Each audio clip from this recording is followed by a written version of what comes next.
A detached head may retain consciousness for up to 30 seconds after beheading. This disturbing final half-minute could involve the eyes blinking, the lips trying to form words, and awareness persisting as life slowly fades. For Anne Barlow, the second wife of Henry VIII, and perhaps the most renowned queen to be executed by decapitation, this grim possibility was only one grim facet of her execution, which contemporary descriptions often gloss over. The real account of Anne's last moments uncovers a psychological torment far more unsettling than a mere stroke of the sword. It was a meticulously planned political drama aimed not only at ending her life, but erasing her very memory. Anne's execution is a stark example of Tudor England's harsh justice system, where death was just the climax of a deliberately staged disgrace. Although many historical sources merely state that she was executed for treason, the truth behind her final days reveals a systematic mental unraveling, so thorough it would astonish even today's experts in coercion. Her execution represented more than a conclusion. It marked the final phase of Henry VIII's campaign to eliminate a woman who had grown too influential to tolerate. By the 19th of May, 1536, Anne Barlow had already spent 17 days locked inside the Tower of London, the same fortress where she had once been preparing for her coronation. Only 3 years earlier, she was crowned Queen of England in a grand ceremony at Westminster Abbey. Now, she faced death in a strange state of uncertainty, endlessly postponed by Henry VIII's ruthless cruelty. Psychological torment was evident as the king summoned a master swordsman from Carlisle to carry out the execution instead of employing the traditional English axe. This choice, often portrayed as an act of mercy, actually highlighted the dramatic and performative nature of the impending event. During her final moments, Anne Barlow displayed an almost unnatural serenity, described by onlookers as cheerful, while she faced death.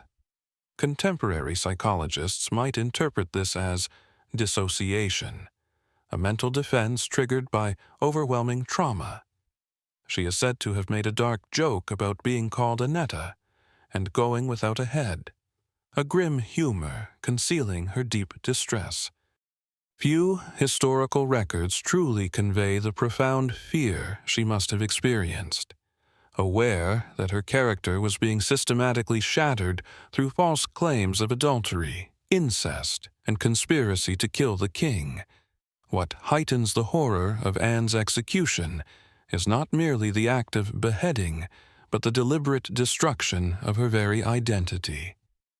Henry VIII sought more than her death. He aimed to obliterate her legacy, invalidate her achievements, and undermine her daughter Elizabeth's status. The execution was the tragic climax of a ruthless campaign of slander designed to convince the English populace that their former queen's grim fate was deserved.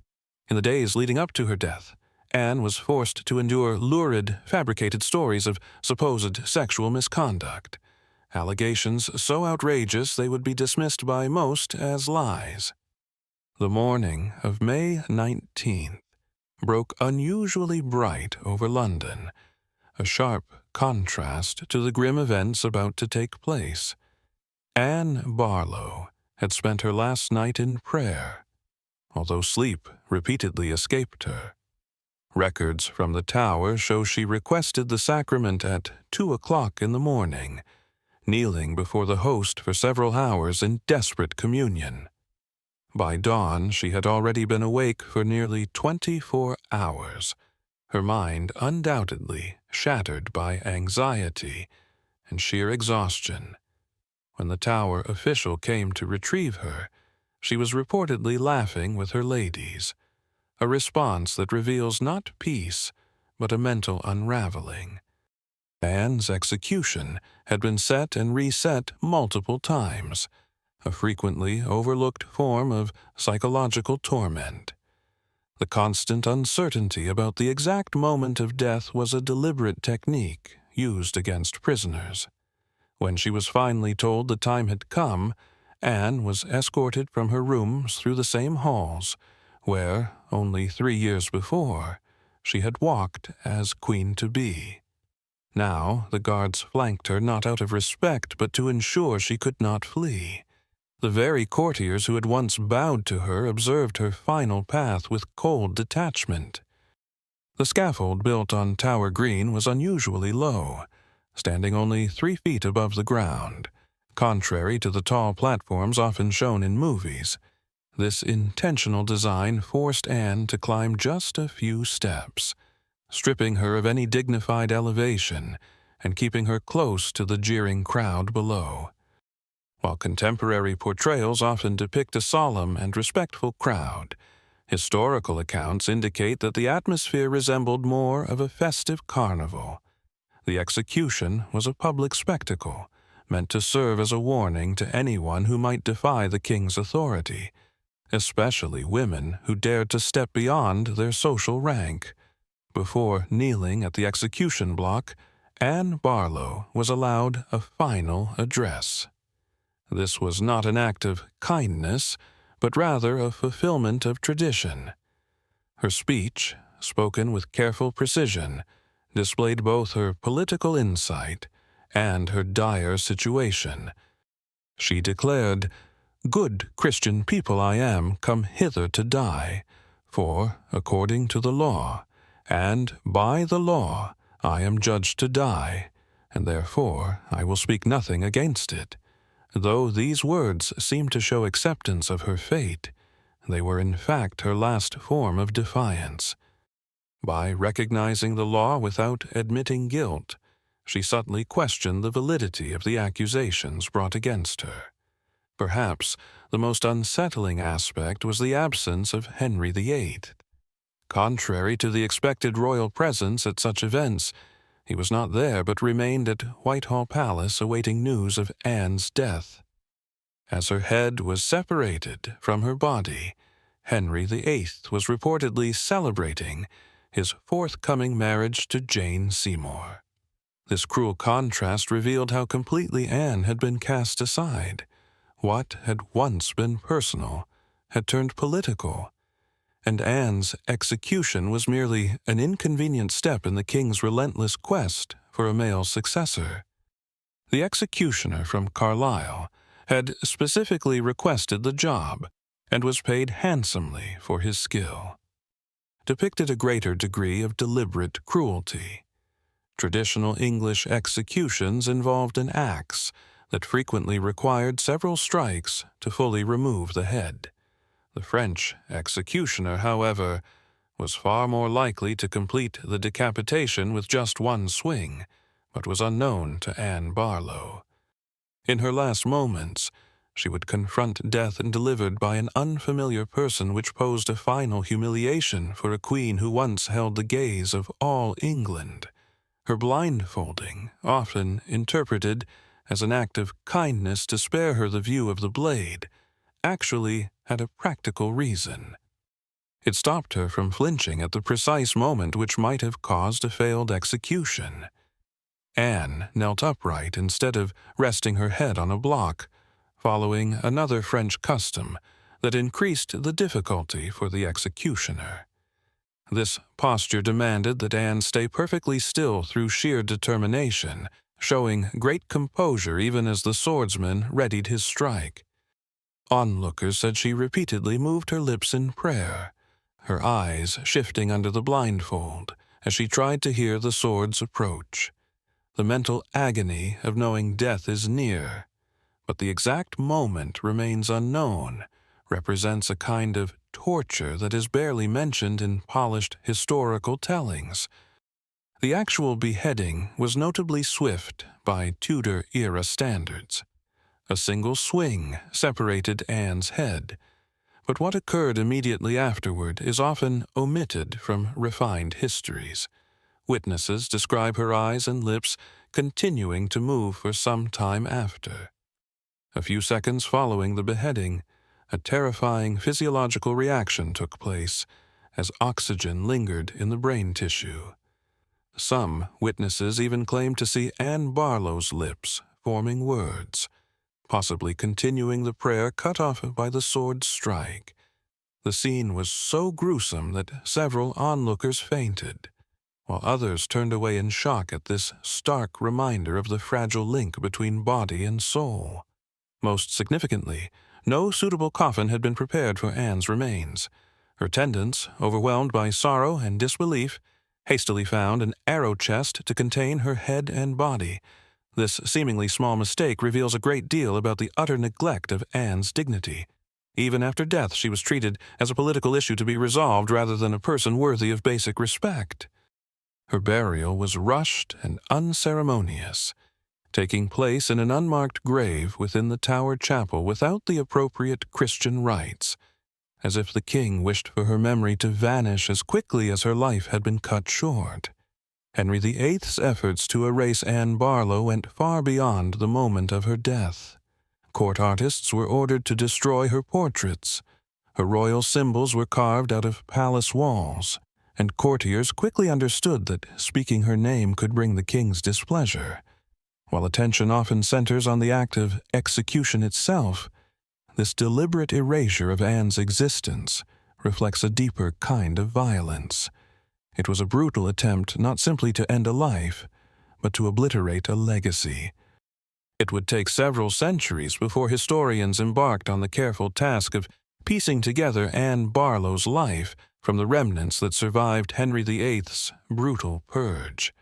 The trauma of Anne's execution deeply affected those forced to witness it, especially her ladies-in-waiting who had the grim duty of cleaning and preparing her severed head for burial. These women, themselves terrified of being accused of the Queen's supposed crimes, had to carry out this horrific task while keeping their composure.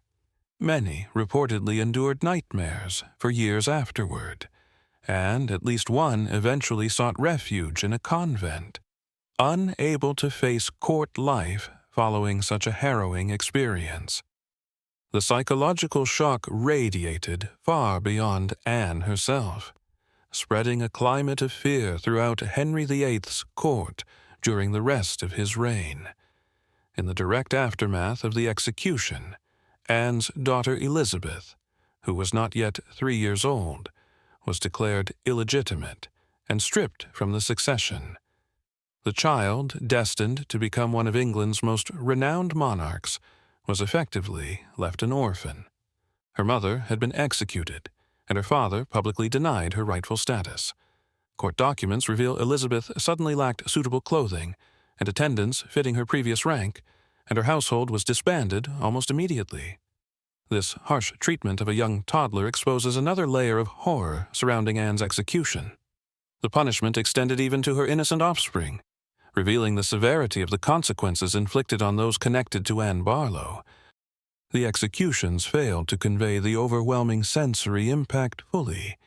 The scaffold would have been stained with the blood from earlier deaths, attracting flies in the warmth of May. The crowd's roar, amplified by supporters planted among them and instructed to celebrate the Queen's demise, created an overwhelming wall of sound meant to confuse and frighten. This cacophony would have intensified as she neared Tower Green. The insults and jeers from a populace, encouraged to see her as a witch and adulteress, formed part of a carefully staged public shaming, which was a crucial element of Tudor justice. Death alone did not suffice as punishment. Popular culture often paints Anne Barlow's final speech as a moment of noble resistance, but the historical truth appears more complex. Her carefully crafted words, which praise the king as a gentle and sovereign lord, reveal the impossible position she was trapped in. Even when facing inevitable death, Anne was not free to speak her mind openly. Her speech was limited by concern for her daughter's future and the reactions of those watching. It does not represent freedom of expression, but rather its opposite. This was the ultimate form of censorship for a woman aware that even her last words would be reported to the king and could affect those she left behind. The sword that ended Anne's life, imported especially from France, symbolizes the theatrical nature of the execution. Henry VIII spared no cost to create a spectacle befitting the fall of a queen. The executioner reportedly honed his skills on animals prior to the actual event, driven by the aim to deliver a precise single strike that would justify his considerable payment. This chilly professionalism turned Anne Barlow's death into a mere technical procedure, illustrating the dehumanizing nature of executions authorized by the state. Anne was not simply put to death. She was processed through a system crafted to convert human agony into a political statement. Historical records reveal that no English executioner took on this task, not out of ethical concerns, but because the French sword technique involved specialized training. The blade was exceptionally sharp and balanced differently compared to an English axe, which was designed for a fast horizontal swing instead of a vertical chop. This technical nuance highlights the performative aspect of Anne's execution. The choice of method was intentional, aiming for the greatest dramatic effect while minimizing bloodshed, ensuring the event unfolded smoothly without the unpleasantness of a failed decapitation. After the sword's descent, Thomas Wyatt, imprisoned in the Tower and compelled to witness the death of a woman he once admired, reflected sorrowfully on the delicate neck that once bore numerous jewels. His poetic grief vividly captures the horrifying change from a reigning queen to a lifeless object. The severed head was quickly swathed in linen by her mourning attendants, but not before the executioner held it, marking the final act of this chilling spectacle. Lifted by the hair. This customary act symbolized the completion of the sentence before the assembled crowd. This striking image, with blood still flowing from the severed arteries, served as a dramatic moment that deeply engraved itself in the minds of those watching. Tower archives reveal that Anne Barlow's remains were interred in such a rush that proper Christian burial customs were almost entirely ignored. The coffin housing her head and body was placed beneath the chapel floor, alongside other executed nobles, a disgraceful fate for a former English queen. No memorial marked her grave, and for hundreds of years the precise location of her burial remained a mystery. This deliberate erasure of her final resting place marks the peak of Henry VIII's efforts to eliminate Anne not only from life but from memory altogether.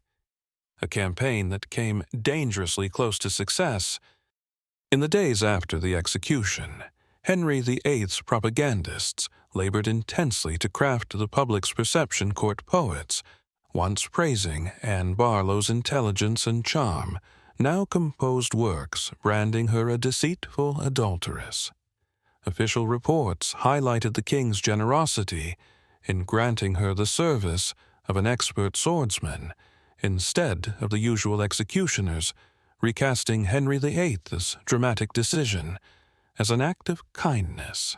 The brutal reality of the execution was carefully cleansed from official documents, thus beginning a centuries-long revision of history that still shapes how we perceive Anne Barlow's final moments today.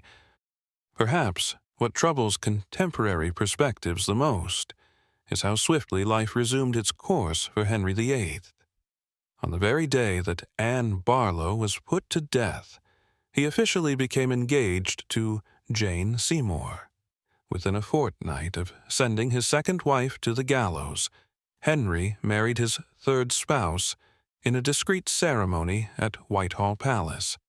This ruthless haste demonstrates that the execution was simply a convenient measure to resolve a political dilemma. Anne had failed to produce a male heir, so she was removed and substituted. The personal sorrow of her demise was entirely overshadowed by matters of governance and the continuation of the royal lineage. The mental anguish surrounding Anne's execution stretched far beyond the moment she faced the gallows. For several weeks prior to her death, she endured unceasing interrogations, was deprived of adequate sleep, and kept apart from anyone who might have supported her. Thomas Cromwell, the king's principal minister, who orchestrated the accusations against her, applied methods strikingly akin to modern forms of psychological torment, such as confusion, sleep deprivation, isolation, and the deliberate spread of false information. By the time Anne ascended the scaffold, she had already suffered a calculated psychological breakdown meant to prevent any form of final defiance. Court documents reveal the extraordinary security precautions taken during Anne's execution, surpassing those typically seen even for prominent traitors. The tower's garrison was doubled in number, and special guards were stationed throughout the complex. These measures were not implemented out of mere caution. The purpose was not to allow any chance of escape. Instead, it ensured that no supporter could make a last-minute attempt to intervene or incite public opposition to the execution. The overwhelming display of power had a further aim, which was to intimidate anyone who might feel sympathy for Anne into silent obedience to the king's will. The execution was scheduled for mid-morning rather than the usual early dawn to maximize attendance by London citizens. While Tower Green could only hold a limited number of nobles and officials, the tower's prominent position meant crowds gathered outside could hear the announcement of its completion. Church bells across London then rang out, marking the moment of death and creating a city-wide recognition of royal authority. This careful staging turned Anne's private agony into a public spectacle. Her death became political theater rather than a personal loss. One often overlooked detail of Anne's execution is the fate of her co-accused 5 men, including her own brother George Barlow, were executed just days before Anne on charges of adultery with the Queen. Their deaths established the alleged facts of Anne's supposed crimes before her own execution. This strategy prevented any chance that their final words might oppose the official story. The coordinated judicial killing of 6 people, all convicted on essentially fabricated evidence, remains one of Tudor England's most blatant acts of injustice. State violence, on a scale reminiscent of Stalin's notorious show trials, unfolded centuries ago. Today, Tower Green features a memorial that marks the approximate location of Anne Barlow's execution. However, historical records reveal that the actual scaffold stood somewhere else within the tower complex. This geographical uncertainty reflects how Anne's death has been constantly reshaped and relocated, both physically and historically, to fit different stories. The sanitized, romanticized version of her execution found in popular culture barely resembles the psychological torment, character assassination, and deliberate cruelty that defined her last days in May of 1536. The horror of Anne Barlow's execution lies not only in the act of beheading itself, but in recognizing it as the final step in a thorough campaign aimed at destroying a woman who had risen too far for Tudor society to accept. She was not simply executed, she was methodically dismantled. Her reputation was ruined, her accomplishments erased, her very existence nearly wiped from history. When we look at the full context of her last days, the psychological abuse, the public disgrace, the staged spectacle, and the deliberate attempt to erase her memory, we face a terror far more chilling than the sharp cut of a Carlyle sword. From a contemporary psychological viewpoint, Anne's execution stands as an example of state-approved gaslighting and orchestrated public character destruction. The accusations against her, ranging from accusations of adultery involving several men, including her own brother, alongside schemes to poison the king, were so outrageous they would never hold up in any contemporary court. Yet, through meticulous shaping of public perception, deliberate use of torture to force confessions from other accused men, and tight control over all official accounts, Henry VIII's administration managed to convince many that Anne Barlow deserved her punishment. This deliberate distortion of truth represents perhaps the most disturbing element of her execution. 500 years later, Anne Barlow's death continues to captivate, precisely because it embodies the clash between personal misfortune and political strategy. Her execution was not merely the conclusion of one life. It was a carefully crafted spectacle aimed at legitimizing a monarch's decision and reshaping the way history remembers her. The true horror is found not in the instant the axe descended, but in understanding how fully those in power can manipulate reality itself. This lesson remains discomfortingly relevant in today's world of information warfare and character defamation. Ironically, despite Henry's determined attempts to obliterate her memory, it was not Anne's life, but her demise that became her most lasting legacy. By examining the grim realities surrounding Anne Barlow's execution, we confront unsettling truths about authority, gender dynamics, and the making of history. The polished narrative of her death as a noble queen meeting a swift and honorable end only serves to hide these darker truths. The consistent misuse of government authority that her situation exemplifies becomes clear when we explore the psychological aspects of her execution, the deliberate inflictions of suffering, the public shaming, the ruin of reputation, and the effort to erase her memory offer us a deeper understanding not only of the justice of that era, but also of the ways power preserves itself through domination over both physical bodies and stories. In the severed head of Anne Barlow, we encounter a stark caution regarding the vulnerability of truth when it faces overwhelming power.